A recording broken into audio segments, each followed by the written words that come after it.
والله لا يستحق شيء في هذه الدنيا أن تفرح به وأن تهتم لأجله وأن يعظم مطلوبك فيه وأن تحزن لفقده، لأن الدنيا كلها فانية، ما عندكم ينفد وما عند الله باق. ليس هناك مفروح به في هذه الدنيا إلا الله جل وعلا. تفرح بالله، تفرح إذا وفقك الله لذكره لعبادته، هذا الذي يستحق أن تفرح به. قل بفضل الله وبرحمته فبذلك فليفرحوا هو خير مما يجمعون. إذن المحبة ينبغي أن تكون لله ولرسول الله صلى الله عليه وسلم، أن يكون الله ورسوله أحب إليه مما سواهما.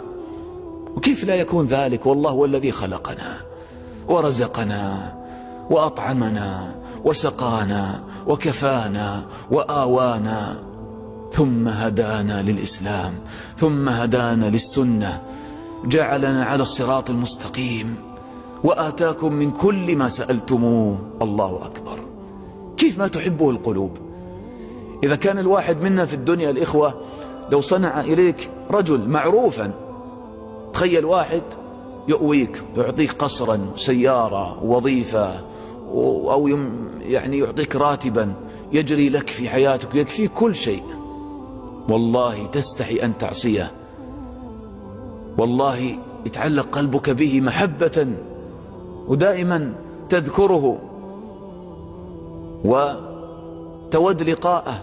كيف برب العالمين الذي كل نعمة نحن فيها، كل نبضة قلب، كل طرفة عين، كل نفس، كل كلمة، هذه كلها من الله، وما بكم من نعمة فمن الله. ثم الله تعالى هدانا لأحسن دين، جعلنا من أمة محمد صلى الله عليه وسلم، وجعلنا من أهل السنة.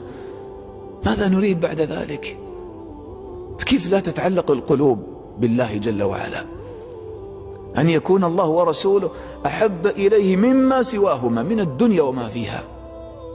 ومحبة النبي صلى الله عليه وسلم تابعة لمحبة الله، لأن النبي صلى الله عليه وسلم هو رحمة الله للعالمين، هو أعبد الخلق لله وأعرف الناس بالله، هو الذي عرفنا على الله، بلغ هذا الدين وجاهد في سبيل الله لأجل دين الله، فنحبه لله وفي الله. حتى قال النبي صلى الله عليه وسلم: من أحب أو من أشد أمتي لي حبا ناس يكونون بعدي يود أحدهم لو رآني بنفسه وماله. قال أن يكون الله ورسوله أحب إليه مما سواهما.